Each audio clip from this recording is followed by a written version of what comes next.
दोस्तों आज मैं आपको पॉलिसी कैसा बेचने का और उसका A to Z सॉल्यूशन मतलब शुरुआत से लेकर के पॉलिसी डिलीवरी तक कैसा प्रोसेस मैं करता हूँ और कैसा पॉलिसी में लोगों को समझाता हूँ और फिर लोग कैसे पॉलिसी का प्रीमियम देते हैं।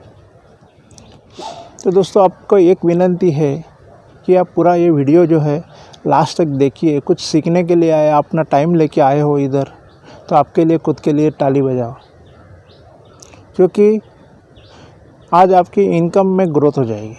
ये जो पूरा वीडियो देखेंगे तो आपके इनकम 100% बढ़ जाएगा।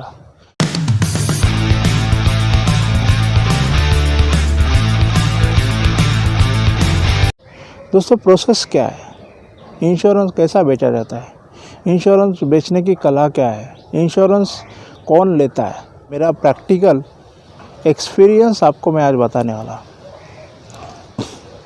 दोस्तों पहला एक चीज़ है कि कस्टमर को ढूंढना। कैसे कस्टमर को ढूंढना, ये पहला एजेंट के पास स्किल होना चाहिए। अगर वो इंश्योरेंस एजेंट के पास वो स्किल है कि अपने क्लाइंट को ढूंढने का, तो कभी भी फेल हो नहीं सकता है। तो दोस्तों मैं जो करता हूँ वो मैं आपको प्रोसेस बताऊँगा। तो ढूंढने का तरीका क्या है, कैसा है, कैसे पॉलिसी होल्डर को ढूंढे, कहाँ ढूंढे। मैं तो बोलता हूँ ना, पॉलिसी होल्डर ढूंढना एकदम इजी बात है। कैसे आप ढूंढ सकते हैं। आप अपने एरिया में सर्विसिंग कैंप लगा सकते हैं। लोगों के जो पुराने पॉलिसीज़ वगैरह है, उनके कोई प्रॉब्लम्स है, उसी के बारे में मालूमात करने के लिए सर्विसिंग कैंप लगा सकते हैं और उनको हेल्प कर सकते हैं। नंबर 1 वो मैं करता हूँ। दूसरा चीज़, घर घर जाकर मैं सर्वे कर लेता हूँ और घर घर जाकर के सर्वे करके पूरी जानकारी लेने के बाद उनकी अपॉइंटमेंट क्रिएट करता हूँ और फिर उनको जाकर के मिलता हूँ। दोस्तों मैं उनको जाके मिलने के बाद इमीडिएटली पॉलिसी होती है क्या, अगर ऐसा हो जाता, मैं आज 10 लोगों को मिला तो इमीडिएटली उन लोगों ने इमीडिएटली पॉलिसी ले लेते हैं, तो हिंदुस्तान के सारे एजेंट ना माल हो जाते हैं। दोस्तों ऐसा नहीं होता है। उसका रीज़न क्या है पता है आपको? पॉलिसी होल्डर को मिलना है। पॉलिसी होल्डर जो मिलने के बाद क्लाइंट के बारे में पूरी जानकारी आप ले लीजिए, जानकारी जुटा लीजिए। उनका डेट ऑफ बर्थ क्या है, उनको कितने बच्चे हैं, उनकी इनकम क्या है, उनकी आमदनी क्या है, ये पता कर लीजिए। उनके पूरे फैमिली के बारे में आप जान लीजिए। वो जानना आपको इम्पोर्टेंट है। अगर वो आप जानने के बगैर आप पॉलिसी के बारे में कुछ भी आप नहीं बताना है। पूरी इन्फॉर्मेशन पॉलिसी होल्डर की निकालने के बाद ही आपको इंश्योरेंस के बारे में बात करनी है या इंश्योरेंस प्रेजेंटेशन के बारे में बात करनी है। दोस्तों ये प्रोसेस है और ये प्रोसेस को आपने सही ढंग से किया तो आप 100% पॉलिसी बेच सकते हैं। दोस्तों मेरा यही है, मैं एवरी ईयर मैं प्रॉस्पेक्टिंग करता हूँ और प्रॉस्पेक्टिंग करने के बाद उनके व्हाट्सएप नंबर्स है, ईमेल आईडी है, वो सब सारे मैं जुटा लेता हूँ, मतलब 1 to 1। और फिर उनको जा कर के जैसे सर्वे ले लिया तो सर्वे में जाते हैं तो सर्वे में पूछते हैं, कहीं ना कहीं क्वेश्चन पूछते हैं। और क्वेश्चन सर्वे शीट आपके पास होनी चाहिए। और सर्वे शीट के अंदर क्या क्या होना चाहिए, आपके पास बच्चों का एजुकेशन का प्लान आपने LIC से लिया है क्या, ये आपका एक क्वेश्चन होना चाहिए। दूसरा क्वेश्चन आना चाहिए, बच्चों के शादी के लिए आपने कुछ प्रयोजन किया है क्या। अगर किया है तो यस और नो में क्वेश्चन होने चाहिए। यस बोलता है तो कितना, ओली को। और उनको पूछो आप रिटायर्ड होते हैं, रिटायर होने के बाद आप रिटायरमेंट के बाद आपको कितनी पेंशन मिलने वाली है, उसी के बारे में पूछना जरूर है। ये मैं पूछता हूँ। अभी 3 क्वेश्चन हो गए पॉलिसी होल्डर को, कि बच्चे के बारे में पूछा आपने, बच्चों के पढ़ाई के बारे में पूछा और उनके पेंशन के बारे में पूछा। और ये सब सारा मूलभूत जानकारी और उनके कॉन्टैक्ट नंबर, फ़ोन नंबर मैं जुटाता। उसके बाद में मैं उनको कॉल करके मैं अपॉइंटमेंट ले लेता हूँ। अपॉइंटमेंट लेने के बाद उनके सब सारे पुराने पॉलिसीज़ है, वो पॉलिसीज़ का ना डेटा मैं ले लेता हूँ। सब लोग देते ऐसा नहीं दोस्त, मगर जिन्होंने दिया उनका मैं डेटा लेता हूँ। और वो डेटा लेने के बाद उनको कौन से डेट में कितना पैसा आएगा वो मैं कैश फ्लो बना के देता हूँ। दोस्तों ज़रूर है वो चीज़ का लोगों को चाहिए, कौन से तारीख को कितना पैसा आपको आने वाला है। और साल का मैं कैलेंडर बना के देता हूँ।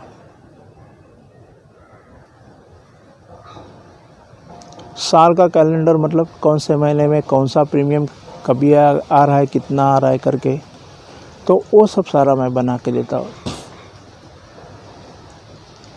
और ये सब बना के देने के बाद उनको ज़रूरत क्या है वो मुझे समझ में आती है। उनके बच्चों के एजुकेशन के लिए कौन से साल में पैसा चाहिए वो पर्टिकुलरली मैं लिख लेता हूँ। और कितना पैसा चाहिए वो भी लिख लेता हूँ। और पॉलिसी होल्डर को कितनी पेंशन चाहिए ये भी मैं पूछता हूँ। तो उसके बाद में मैं प्लान का तैयारी करता हूँ। उनको प्लान क्या देना चाहिए, उसी के बाद में उनको टाइम ले करके पूरे मैं इंश्योरेंस का पूरा कंसेप्ट समझा लेता हूँ। ह्यूमन लाइफ वैल्यू बोलो, इमीडिएट प्रॉपर्टी क्रिएशन बोलो, सेविंग्स का महत्व बोलो, जितने सारे, या टैक्स सेविंग बोलो, मतलब मैं पूरे कंसेप्ट मैं उनको समझा देता हूँ। और ये कंसेप्ट समझा देने के बाद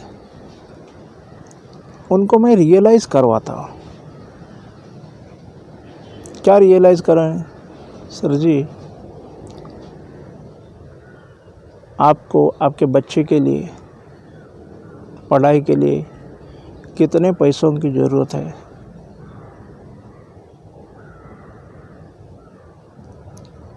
और ये ज़रूरत सचमुच आपको है क्या, ऐसा प्रश्न पूछ के मैं चुप हो जाता हूँ। कोई जवाब नहीं देता हूँ मैं, थोड़ा टाइम जाने देता हूँ। हो सके तो ये प्रेजेंटेशन जो है ना मियाँ बीवी के साथ में आप कर लीजिए, हस्बैंड वाइफ के साथ में आप ये प्रेजेंटेशन कर लीजिए, बहुत सही रहेगा। तो आजकल के जो क्वालिटी कस्टमर्स है उन लोग अपने बच्चों को अच्छा पढ़ाना चाहते हैं, अच्छे स्कूल में डालना चाहते हैं। उनके कोई सपने होंगे, वो सपने क्या है वो जान लेना ज़रूर है दोस्त। अगर उनके सपने आप जान लेते हैं तो भी सपनों के हिसाब से आप हेल्प कर सकते हैं। उनके सपनों के लिए लगने वाला फंड है आप LIC के थ्रू उनको जनरेट करके दे सकते हैं। अपना फैक्ट फाइंडिंग का काम किया, फाइंड किया प्रॉस्पेक्ट को, उनकी क्या नीड है, उनकी क्या ज़रूरत है, वो आपने फाइंड किया। वो फाइंड करने के बाद उनसे आपको एक कांटेक्ट बना के रखना है। उनके हैबिट के बारे में जानते हो, उनके हैबिट के रुचियाँ क्या है उनकी, वो रुचि के हिसाब से उनको कांटेक्ट करिए। ज़रूर उनके बर्थडे में विश करिए। छोटा सा काम है मगर उसका रिज़ल्ट आपको अच्छा आ जाएगा। आपको किसी ने बर्थडे के दिन फ़ोन किया तो कितना आपको अच्छा लगता है। दोस्तों मैं क्या बोलता हूँ, इंसान को अपना दोस्त बनाओ। हम जिस धंधे में हैं वो हम लोग फ्रेंडशिप बनाने के धंधे में हैं, और दोनों उनको भी अपना एक प्लानर की ज़रूरत है और अपने को भी पॉलिसी होल्डर की ज़रूरत है। मतलब ये ऐसा धंधा है कि ये ऐसा एक बिज़नेस है, ये बिज़नेस में दोनों की भी ज़रूरत है, और रिलेशन आप बिल्ड करते रहेंगे फिर आपको पॉलिसी 100% मिलेगी। दोस्तों लास्ट ईयर मैंने जो कांटेक्ट किए तो उनके यहाँ से काम मेरे को ये साल मिलना शुरुआत हुआ। मतलब लास्ट ईयर में मैंने कांटेक्ट किया तो मेरे को काम ये साल में मिल रहा है। मतलब कितना टाइम अपने को वेट और पेशेंस रखना पड़ता है। पॉलिसी होल्डर को पॉलिसी लेने के लिए भी ना प्रोत्साहित करना ज़रूरी है, रिकमेंडेशन करना ज़रूरत है। अगर ऐसा आप काम करते हो दोस्तों तो आपको पॉलिसी 100% मिल ही जाएगी। दोस्तों पहला स्टेप है पॉलिसी होल्डर को मिलना, उसको फिर बैक पेंडिंग करना, उसकी क्या ज़रूरत है, उसकी ज़रूरत है क्या है वो जानना, उसके बाद में उसके मुताबिक प्लान बनाना और उसके बाद में उनके सामने प्रेजेंट करना। और प्रेजेंट करने के बाद 1 या 2 प्रेजेंटेशन दे देना। 10 उसमें 2 प्रेजेंटेशन बनाओ। एक प्रेजेंटेशन बहुत बढ़िया और एक प्रेजेंटेशन में थोड़ी सी कमी रहेगी, उसके डिसएडवांटेज थोड़े से रहेंगे, और ए प्लान में बहुत एडवांटेज अच्छे रहेंगे। दोस्तों ऐसा आप समझाएंगे। तो दोस्तों इंश्योरेंस पॉलिसी बेचना बहुत इजी बात है, हो जाएगा अगर आपने हर दिन मिलने का हैबिट बनाया और फिर आपके अंदर वो स्किल है, प्रेजेंटेशन स्किल है, बोलने की स्किल है, समझाने की स्किल है, लोगों को कन्विंस करने की स्किल है, तो आपके 100% पॉलिसी सेल हो ही जाएगी ना। इसमें कौन सा बड़ी बात है, कुछ नहीं। तो दोस्तों आज के लिए इतना ही। जय हिंद, वंदे मातरम। अगर ये वीडियो आपको अच्छा लगा तो आपके फ्रेंड को शेयर कर दीजिए, हो सके तो सब्सक्राइब करें। और सब्सक्राइब करने से क्या, आपको खाली नोटिफिकेशन आएगा, नोटिफिकेशन आने के बाद और फिर नोटिफिकेशन आएगा। आपको अच्छा देखना है तो देख लीजिए, जब भी टाइम रहेगा, फुर्सत रहेगी तब देख लीजिए। मगर आपको ऐसे एक्सपीरियंस वाले वीडियो कहीं भी नहीं मिलेंगे। इसके लिए यूनिक वीडियो है मेरा, जो मैं एक्सपीरियंस उसके अंदर मैंने डाला है और मैं जो किया वो आपको मैं बता रहा हूँ। और आप ये काम करते हो तो आप सक्सेस हो ही पाओगे ना दोस्त, क्यों नहीं हो पाओगे। पॉलिसी आपकी होती रहेगी। और ये जो LIC का काम है वो बहुत बढ़िया काम है। अपना सारा रेवेन्यू इकट्ठा होता है, वो देश के प्रगति के लिए जाता है। तो LIC एजेंसी बहुत बढ़िया काम है। LIC लोगों को हेल्प करना है, उसके अंदर के सारे बेनिफिट है, सब ब्यूटीफुल है। लोगों के घर में पैसे आ जाएंगे, आते रहेंगे। ऐसा आप प्लानिंग बनाएंगे और उनको दे देंगे तो दोस्तों क्यों नहीं लेंगे। तो दोस्तों आज का वीडियो मैं यहीं समाप्त करता हूँ और फिर